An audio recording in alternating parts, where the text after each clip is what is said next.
मित्रांनो, तुम्ही लव जहाद, लँड जहाद असे अनेक जहाद ऐकले असतील. आता नव्याने एक जहाद समोर आला आहे. तो जहाद कोणता आहे तर जावई जहाद. जावई. आता हा जावई कोणाचा, कुठला जावई हे सुद्धा समजून घेणं गरजेचं आहे.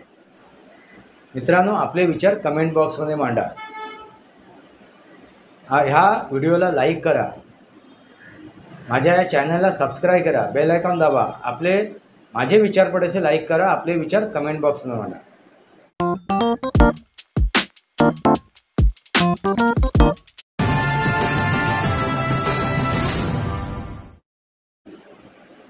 नमस्कार मित्रांनो, वास्तवावर बोलू काहीतरी शृंखलेमध्ये पुन्हा एकदा आपलं स्वागत.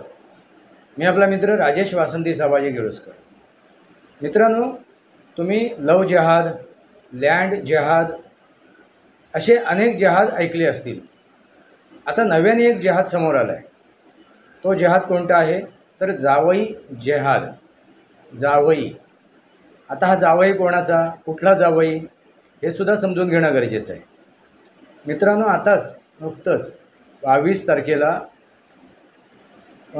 एप्रिलला जे पहलगाममध्ये काश्मीरमध्ये हिंदूंचं नरसंहार झालं, हत्याकांड झालं. 26 हिंदूंना मारण्यात आलं. पर्यटक म्हणून तिथे पर्यटन करायला गेले होते. अशा निष्पाप हिंदूंना त्यांचा धर्म विचारून, त्यांचे वस्त्र उतरवून, त्यांचे कपडे उतरवून त्यांना गोळ्या घालण्यात आल्या. त्यांची हत्या केली गेली. हे सर्व जगाने बघितलेलं आहे, तुम्हीही बघितलं आहे. आता मी ज्या जहादबद्दल बोलणार आहे ते जहाद आपल्याला समजून घेणं गरजेचं आहे. पण तत्पूर्वी पार्श्वभूमी समजून घेणं गरजेचं आहे. आता हा जहाद आपल्याला कसा समजला त्याची पार्श्वभूमी तुमच्यासमोर ठेवतो आहे. पार्श्वभूमी कशी निर्माण झाली, कशी आपली ही गोष्ट लक्षात आली, तर हे जे काय हत्याकांड झालं त्या हत्याकांडानंतर भारत सरकारने पाकिस्तानाच्या विरोधात आता एकदम निर्णायक भूमिका घेतलेली आहे. बहुत बड़ा कुछ होने वाला है असं आता म्हटलं जाते. भारत सरकार, नरेंद्र मोदीजी सरकार पाकिस्तानाच्या विरोधात मोठं काहीतरी करणार आहे. म्हणजे पाकिस्तानाच्या विरोधात आता युद्ध पुकारलं जाणार आहे आणि त्या युद्धाला सुरुवात झालेली आहे. आणि ह्या सुरुवात झालेल्या या युद्धाच्या प्रकारामध्ये अनेक प्रकार आहेत. त्या प्रकारामधील एक प्रकार म्हणजे काय तर पाणी बॉम्ब, वॉटर बॉम्ब हा पहिला टाकलेला आहे. ज्या 3 नद्या पाकिस्तानमध्ये जात आहेत भारतामधून, त्या नद्यांचं पाणी अडवण्यात आलेलं आहे. जो एक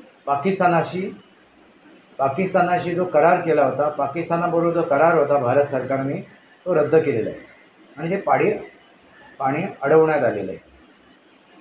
हा एक मोठा बॉम्ब टाकलेला आहे. आणि आता या पाणी बॉम्बमुळे पाकिस्तानामध्ये पाण्यावाचून तिथल्या जनतेचे हाल होणार आहेत, हाहाकार उठणार आहे. असो मित्रांनो, इथे विषय काय आहे तर जहाद. आता हा जहाद कसा काय समोर आला, कसा काय उलगडा झाला हेच तुमच्यासमोर मी मांडतोय. मित्रांनो, आणखीन एक निर्णय घेतला भारत सरकारने, तो म्हणजे पाकिस्तानातील जनतेला, नागरिकाला परत पाठवण्यात आलेला आहे. जे पाकिस्तानी नागरिक विजा घेऊन, शॉर्ट टर्म किंवा लाँग टर्म विजा घेऊन इथे भारतात राहिले होते, शिक्षणासाठी आले होते, वैद्यकीय उपचार करण्यासाठी आले होते आणि अन्य कुठल्या कारणासाठी आले होते, त्या सर्व पाकिस्तान्यांना परत पाठवण्यात आलेले. आणि हे परत पाठवण्यात आल्यानंतर अशी काही गोष्ट एक निदर्शनास आली. ती गोष्ट दिल्लीचे जे वकील आहेत, अश्विनी उपाध्याय, सुप्रीम कोर्टाचे वकील, त्यांनी एक गोष्ट स्पष्टरित्या मांडलेली आहे. ती म्हणजे काय 5 लाख, म्हणजे कमीत कमी असे 5 लाखाचा जो आकडा समोर आला आहे. 5 लाख महिला, भारतीय महिला, त्यांनी पाकिस्तानी 5 लाख नागरिकांशी लग्न केले. म्हणजे 5 लाख महिला, तर 5 लाख पाकिस्तानी आलेच, पाकिस्तानी नागरिक त्यांच्याशी लग्न केले. आणि त्यांनी लग्न केल्यानंतर ते भारतातच राहिले. हे भारतातून पाकिस्तानात गेले नाहीत. बघा एवढं मोठं षडयंत्र आहे. ते भारतातच राहिले आणि भारतात राहून त्यांनी मुलांना जन्म दिला. आता जन्म भारतात झाल्यामुळे त्या मुलांचा ते आपोआप त्या देशाचे नागरिक झाले. त्यांना नागरिक बनवण्यासाठी प्रयत्न करावा लागला आहे. ते भारताचे नागरिक झाले. आता ह्या 5 लाख महिला आणि त्यांची मुलं, आता मुलांची संख्या बघितली तर कमीत कमी 7-8. त्यांनी जो आकडा एक सरासरी काढला तो म्हणजे 5 सरासरी आकडा जर काढला तर 5 लाख महिलांना 5 मुलं जर झाली सरासरी आकड्याप्रमाणे तर ते 25 होतात. 25 लाख म्हणजे 25 लाख ही मुलं इथे जन्माला आली, असं आपण सरासरी आकडा त्या अश्विनी उपाध्याय यांनी ठेवलेला आहे. मित्रांनो, निदर्शनात आलेला हा आकडा आहे. आता छुपे लपून छपून असे राहिलेले जे आहेत किंवा त्याने कागदपत्र बनवले आहेत कायद्याने नियमाने, असे जे पाकिस्तानी नागरिक असतील त्यांची संख्या तर सोडूनच द्या, पण जे निदर्शनात आलेले आहेत अशा 5 लाख महिला जर आपण पकडला तर 25 लाख त्यांची मुलं झाली. बऱ्याच महिला या 40 वर्षाच्या झालेल्या, म्हणजे 40 वर्षापूर्वी त्यांची लग्न झालेली आहेत. म्हणजे त्यांना मुलं झालीत, त्या मुलांना मुलं झालीत, त्या मुलांना मुलं झालीत, म्हणजे नातवंड पतवंड झालीत. आता ही नातवंड पतवंडांचा जर आकडा आपण शोधायला गेलो, मोजायला गेलो तर किती लाखामध्ये होईल. आता इथे तुम्ही म्हणाल इथे जिहादचा प्रश्न कुठे निर्माण झाला. मित्रांनो, ह्या ज्या मुलांचे जे वडील आहेत हे पाकिस्तानी आहे. त्या महिलेचा पती कोण आहे तर पाकिस्तानी आहे. आता त्या महिलेचं प्रेम आपल्या पतीशी असणार, त्या पाकिस्तानी असो किंवा अन्य देशी कुठला असो, आपल्या पतीशी असणार. मग ज्या देशाचा तो नागरिक आहे त्या देशाचा नागरिक आहे त्या देशाबद्दलही त्यांना प्रेम असणार, कारण शेवटी तो पती आहे. आणि मानवी जर आपण विचार केला, मानवी स्वभावाचा विचार केला तर ही गोष्ट आपसूक येते. बघा हे कसं काय हा जिहाद करण्याचा प्रयत्न केलेला आहे. ही आपसूक गोष्ट घडते. मानवी विचार म्हणजे त्यांनी त्या महिलेने त्या पाकिस्तानी नागरिकाशी लग्न केलं, तो तिचा पती झाला. मग पतीबद्दल त्याच्या मनात प्रेम असणार, पतीबद्दल आदर तिथ्य असणार, सन्मान असणार. मग पतीबद्दल जर आदर तिथ्य प्रेम असणार तर त्या देशाबद्दलही आदर तिथ्य प्रेम आपोआप निर्माण होणार. साधी सरळ गोष्ट आहे. मित्रांनो, लक्षात येते का. मग अशा त्या महिलेला पाकिस्तानाबद्दल जर तिने प्रेम दाखवलं तर आपण त्याला नाकारू शकत नाही. आणि या महिलेचं आणि त्या पुरुषाचं म्हणजे त्या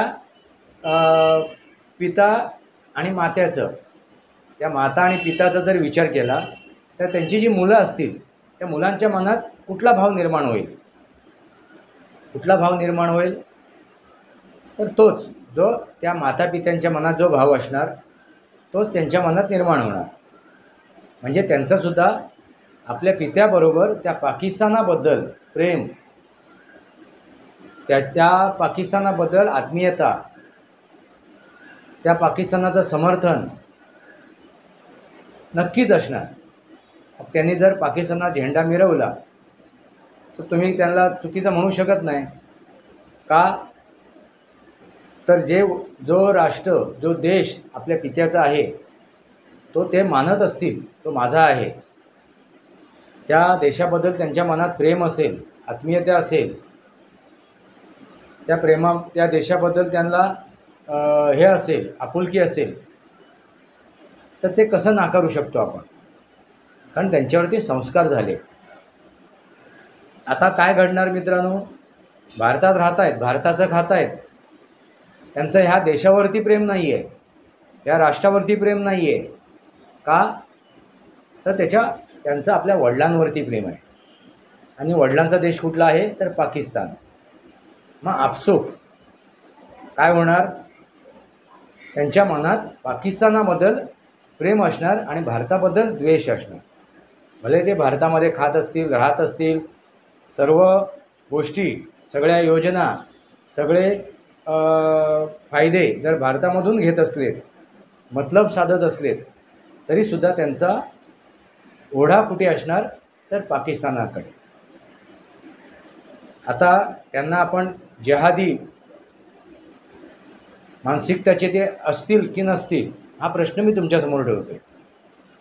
जर त्यांच्या मनात पाकिस्तानाबद्दल प्रेम असेल, पाकिस्तानाबद्दल त्यांच्या मनात हे असेल, आपुलकी असेल, पाकिस्तान त्यांच्यासाठी आदर्श असेल, तर आपोआप ते जिहादी बनणारच.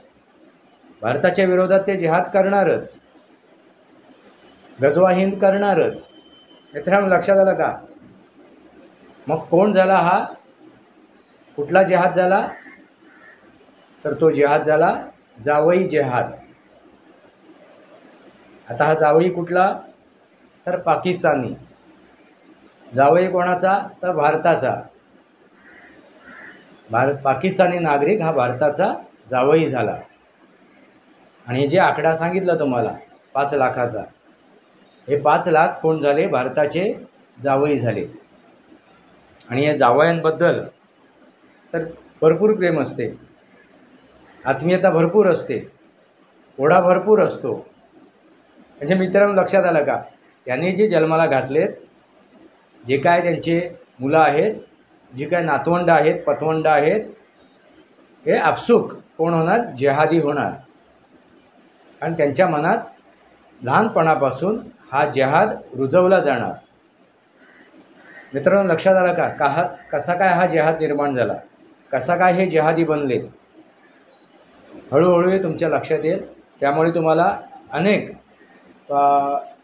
मुस्लिम मोहल्ल्यातून असे जिहादी ऐकायला मिळत आहेत. पाकिस्तानावरची झेंडे मिरवताना दिसत आहेत, पाकिस्तानाचा जयघोष करताना मिळत आहेत, भारताचे झेंडे जाळताना, भारताचे झेंडे पायदळीत उडवताना दिसत आहेत. कारण का? ते भले भारतात जन्माला आलेत, पण त्यांचा ओढा, प्रेम, आदर्श कोण आहे? तर पाकिस्तान आहे. मग कुठला जिहाद आता ऐकायला मिळाला तुम्हाला? हा जिहाद का ऐकायला मिळाला? कारण ह्या नागरिकांचे, पाकिस्तानी नागरिकांचे ज्यावेळी ते विजा रद्द करण्यात आले, शॉर्ट टर्मचे असो की लाँग टर्मचे असो, त्यानंतर त्यांना परत मायदेशी परतवण्यात आलं. आता बरेचसे पाकिस्तानी इथे यायचेत, राहायचेत. आता विवाह झालेला आहे, तो जावई आहे, तो राहिला 4-5 दिवस राहिला, शॉर्ट टर्म विजावर राहिला, लाँग टर्म विजावर राहिला, मुलं जन्माला घातली, परत ते जे इथे विजावर आलेत, शॉर्ट टर्म विजावर आलेत. आणि बऱ्याच पाकिस्तानी नागरिकांनी इथे Aadhaar card, PAN card, ration card सगळे बनवले आणि इथे वास्तव्यसुद्धा करत होते. मग त्या काळामध्ये ते आपल्या देशाबद्दल, आपल्या राष्ट्राबद्दल, आपल्या मुलांच्या मनात प्रेमभाव निर्माण करू शकणार की नाही करणार? हा माझा एक प्रश्न आहे, सवाल आहे. मित्रांनो, तुम्हाला काय वाटते? हा जो मुद्दा मी तुमच्यासमोर मांडला आहे, हा जिहाद जो तुमच्यासमोर ठेवला आहे, हे जिहादी जे तुमच्यासमोर ठेवले आहेत, हे आपसूक निर्माण झालेले आहेत. याला कारण का? ज्या कायद्यामध्ये शिथिलता होती, ज्या कायद्यामध्ये म्हणजे पूर्वीच्या, आता त्या कायद्यामध्ये परिवर्तन करण्याचा प्रयत्न केलेला आहे, तो कायदा बदलण्यात आलेला आहे. पण ह्यापूर्वी 70 वर्षामध्ये ह्या जो कमजोर कायदा होता, जे कमजोर नियम होते, त्याचा हा फायदा उचललेला आहे. आता दोष कोणाला देणार तुम्ही?